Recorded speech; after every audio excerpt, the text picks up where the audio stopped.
لباس پہن کر آیا تھا اور پوری زندگی اس پہ گزار دیا اور 90 لاکھ کو ایمان کی دولت عطا کر دی. 800 سال سے زیادہ کا عرصہ گزر رہا ہے, ہندوستان میں کوئی کونا ایسا نہیں ہے کہ روزانہ غریب نواز کو خراج عقیدت نہ پیش کیا جاتا. نعرہ تکبیر، نعرہ رسالت، فیضان خواجہ غریب نواز. بس نہیں پیتے, کھانا نہیں کھاتے اور افطار کرتے ہو تو لوگوں کے خون سے کرتے. آپ میں کی بھی بہت سارے لوگ خون سے افطار کرتے, خون سے. روح افزا نہیں پیتے, خون پیتے ہو, خون خون پیتے ہو. کھجور نہیں کھاتے, مکے مدینے منورہ کی خون سے افطار کرتے ہو. وہ کیسے؟ سب کے ہاتھ میں کھجور تو نظر آتی ہے مگر وہ کھجور نہیں ہوتی, وہ خون ہوتا ہے. کیوں؟ اگر آپ نے جھوٹ بول کر کسی کو دھوکہ دے کے مال کمایا تھا اور اس سے کھجور خریدی تھی, دکھنے کو تو کھجور تھی مگر وہ لوگوں کا خون تھا.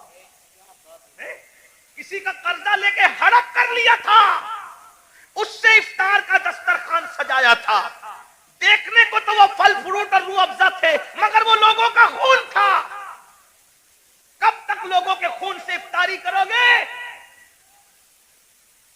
کب تک لوگوں کے خون سے افطاری کرو گے؟ بھوکے پیاسے رہنے کے سوا کچھ نہیں ملنے والا. غوث پاک فرماتے تھے لوگوں کے خون سے افطاری کرتے. حرام مال سے افطار کرنے والے تو لوگوں کے خون سے افطاری کرتا ہے. سود سے افطاری کرنے والے لوگوں کے خون سے افطاری کرتا ہے. یہاں میں مسلمانوں کو کہہ دوں, میرے بھائیوں, نمک سے افطار کر لینا, نمک سے, مگر کسی حرام کے دسترخوان پہ کبھی افطاری کرنے مت جانا. زندہ باد. آج تو تمہارے لیے حکومتوں کے آفسوں میں دسترخوان بچتے, افطار پارٹیاں ہو رہی ہیں. مسلمانوں کا خون چوسنے والوں کے ساتھ افطاری کرنے والوں, تمہیں شرم نہیں آتی؟ قیامت کے دن رسول اللہ کو منہ کیا دکھاؤ گے؟ اور غیرت کا سودا نہ کرو, غیرت کا جنازہ نہ نکالو. نبی پاک کا عاشق وہ ہوتا ہے اس کے بدن پر پیون والا لباس تو ہو سکتا ہے, اس کے بدن پر گناہوں کے دھبے والا لباس نہیں ہوتا. غیرت سیکھو, غیرت. اقبال نے کہا تھا, اے طاہر لاہوتی, اس رزق سے موت اچھی جس رزق سے آتی ہو پرواز میں پہنچائے. کیا بات ہے حضرت, زندہ باد, زندہ باد. واہ واہ. بہرحال ہارون سے بہلول نے کہا, میں بہلول کی بات نقل کر رہا ہوں, ہارون کی کوئی توہین نہیں کرو. اگر کوئی ہارون کا چاہنے والا ہو تو پلیز وہ میرے اوپر کوئی الزام نہیں. میں صرف ہارون کی بات عبرت کے, اور جو بات عبرت کے طور پہ کہی جاتی ہے کوئی بہترین ہے. تو کیا لوگوں کا خون چوس کے, بادشاہ تھا نا بھائی, خون چوس کے جا رہا ہے آج کو. ہارون نے کچھ نہیں کہا. تو بہلول نے کہا, بڑا گھمنڈ ہے نا تیری حکومت پر. اب بھی سنو, آپ بہت گھمنڈ ہے تجھے اپنی حکومت پہ, اور تو ہونا بھی چاہیے. بادشاہ نے کہا ہونا بھی چاہیے. او بہلول پاگل, تجھے کیا پتا حکومت کی لذت کیا ہوتی ہے؟ فرمایا تیری حکومت کی حیثیت میرے نزدیک ایک گلاس پانی سے زیادہ بھی نہیں ہے. گلاس بھر پانی سے زیادہ نہیں ہے تیری حکومت کی قیمت. بہت گھمنڈ نہ کر, بہت گھمنڈ نہ کر. بہلول کی بات پر ہارون نے ہنسنا تھا, ہنسا جیسے ہم لوگ کی بات پہ بھی لوگ ہنستے ہیں. ہم لوگ جب اس طرح کی باتیں کرتے ہیں لوگ ہنستے ہیں, مولوی لوگ کو دیکھو پاگل ہوئے ہیں, دور اتنا ترقی کر گیا, یہ ابھی تک یہی کرتے ہیں. قبر میں کیا ہوگا, حشر میں کیا ہوگا, اور یہ کیا ہوگا, وہ کیا ہوگا. دیکھو دنیا ترقی کر رہی ہے, دنیا پیزے کھا رہی ہے, ابھی یہ قبر کے بچھوؤں کو لے کے بیٹھے. ٹھیک ہے جو کہنا ہے کہہ لو, لیکن نبی نے جو کہہ دیا وہی ہوگا. پیزا کھانے والے ہو, برگر کھانے والے ہو, بریانی کھانے والے ہو, یا فاقہ کرنے والے ہو, یا روزہ رکھنے والے ہو, قبر میں جاؤ گے. جس کے لیے نبی نے جو کہہ دیا سو وہی ہو کر کے رہے گا. معجزہ میرے نبی کا کہہ دیا تو ہو گیا. آپ نے قطرے کو دریا کہہ دیا تو ہو گیا. تمہارے منہ سے جو نکلی وہ بات ہو کے رہے. انہوں نے جو کہا وہ ہو کر کے رہے گا. اور بہلول نے کہا تیری حکومت کی قیمت ایک گلاس پانی سے زیادہ کی نہیں ہے, بڑا گھمنڈ مت کر, اترا مت. اس نے کہا ایک گلاس پانی کہاں, کہ یہ بتا. ہارون کو کہا بتا, اگر تو رستہ بھٹک جائے تو سفر میں جانا حج کے, رستہ بھٹک جائے, کھانا پینا ختم ہو جائے, تیرے سارے چمچے ومچے بکھر جائے, تو اکیلا پڑا رہے, پانی نہ ملے, کھانا نہ ملے, مرنے کے قریب آ جائے, اور اس وقت تیرے پاس کوئی آگے کہے کہ ہارون میں تجھے ایک گلاس پانی پلاؤں گا, بول کتنے میں خریدے گا. بول کتنے میں خریدے گا ایک گلاس پانی؟ وہ پانی پلانے والا بولے گا میں آدھی حکومت مانگتا ہوں تجھ سے اور ایک گلاس پانی تجھے دیتا ہوں، بول خریدے گا کہ نہیں خریدے گا؟ ہارون نے کہا او پگلے بہلول، جان ہے تو جہان ہے، اگر مر گیا تو کہاں حکومت میں رہے گی اور کیا کہاں رہے گا؟ تو میں ایک گلاس پانی کو آدھی حکومت دے کے خرید لوں گا، کیونکہ بھئی آدھی دے کے خریدا، آدھی تو بچی، آدھی سے تو لطف اٹھاؤں گا۔ کہا وہ گلاس بھر پانی پیا ہی تھا کہ پیشاب لگی آدھے گھنٹے 2 گھنٹے کے بعد، اور پیشاب لگی، اب پیشاب نکل نہیں ہے باہر، لگی تو ہے پریشر تو آ رہا ہے، باہر نکلتی نہیں پیشاب۔ ایسے میں کوئی آ کر کہے میں ایسا نسخہ جانتا ہوں، اگر وہ چٹکی تجھے کھلا دوں تو ابھی پیشاب ہو، لیکن وہ نسخہ جو چٹکی بھر کھلا کر کے تجھے پیشاب کروانا ہے، آدھی حکومت دے گا تو میں وہ نسخہ تجھے دوں گا ورنہ نہیں دوں گا۔ بول پیشاب کرنے کے لیے وہ آدھی حکومت دے کے نسخہ لے گا کہ نہیں لے گا؟ کہا بالکل لوں گا، کیونکہ جان ہے تو جان ہے، اس لیے کہ حکومت نہ رہے گی زندگی تو رہے گی۔ تو کہا اللہ سے ڈر، جس حکومت کی قیمت ایک گلاس پانی نہیں، اس کو تو اتنا چاہتا ہے کہ اللہ کو بھول گیا۔ بتاؤ ہارون رشید کی قبر پر کتنے لوگ جاتے ہیں فاتحہ کرنے؟ کتنے لوگ ہارون رشید کے نام پہ نیاز کرتے ہیں؟ ہارون رشید کے نام پہ کتنے لوگ جلسہ کرتے ہیں؟ کتنے لوگ جلوس کرتے ہیں؟ وہ ہے کتنے لوگ اس کی مریدی کا اعلان کرتے ہیں؟ بادشاہ تھا، بادشاہ، اتنا بڑا بادشاہ کہ بادلوں کو کہتا تھا جہاں جاؤ گے جا کر کے برس جاؤ، میری حکومت ہوگی، لیکن نہ نام ہے، نہ اللہ ہوگا کوئی دعا کرنے والا ہے، نہ کوئی نام لینے والا ہے، نہ کوئی تعریف کرنے والا ہے۔ اللہ اکبر۔ پھر کہہ رہا ہوں توہین کے طور پہ نہیں، عبرت کے طور پہ کہہ رہا ہوں، ہے کوئی اس کے نام کا جلسہ جلوس کرنے والا؟ نہیں نہیں نہیں۔ بتاؤ جب اتنے بڑے بادشاہ کا کوئی نام لیوا نہیں ہے، جبکہ اس کی زندگی میں کچھ تقویٰ بھی نظر آتا ہے، لیکن اللہ اکبر، اس مرد قلندر کو دیکھو جو مدینہ منورہ سے ایک لباس پہن کر آیا تھا اور پوری زندگی اس پہ گزار دیا اور 90 لاکھ کو ایمان کی دولت عطا کر دی۔ 800 سال سے زیادہ کا عرصہ گزر رہا ہے، ہندوستان میں کوئی کونا ایسا نہیں ہے کہ روزانہ غریب نواز کو خراج عقیدت نہ پیش کیا جاتا۔ نعرہ تکبیر، نعرہ رسالت، فیضان خواجہ غریب نواز مسلک اعلیٰ حضرت، ان کے نام کے ڈنکے نہ بجائے، یہ ہمارے لیے عبرت ہے۔ اس لیے دولت کے نشے میں اللہ کو مت بھولو۔ تو آقا علیہ السلام فرماتے ہیں دوسرا گروہ جو اپنی قبر سے نکلے گا تو ان کا حال کیا ہوگا؟ وہ پاگلوں جیسے دکھیں گے، پاگل نہیں ہوں گے، آصف زدہ دکھیں گے، آصف۔ اور آخری بات اس عنوان کی، آقا فرماتے ہیں تیسرا گروپ جب اپنی قبر سے نکلے گا تو وہ ذرہ بے مقدار سے بھی کم ہوگا۔ ایک تو ذرہ ہوتا ہے اور ذرے میں ذرہ بے مقدار سے بھی کم ہوگا۔ ان کی شکلیں تو انسانوں جیسی ہوگی لیکن وہ بالکل باریک سے ذرے ذرے دکھائی دیں گے۔ اللہ کی قدرت ہے، باریک باریک ذرے دکھائی دیں گے، وہ باریک باریک ذرے، اور جانور ان کو کچلیں گے میدان محشر میں، اور انسان ان کو پیروں تلے کچلیں گے میدان محشر میں۔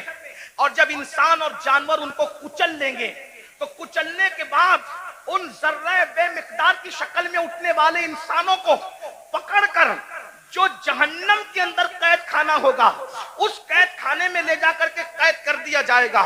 ذرا غور کیجئے، پھر آقا فرماتے ہیں اس قید خانے میں ان کو نار الانیار نام کا مشروب پلایا جائے گا۔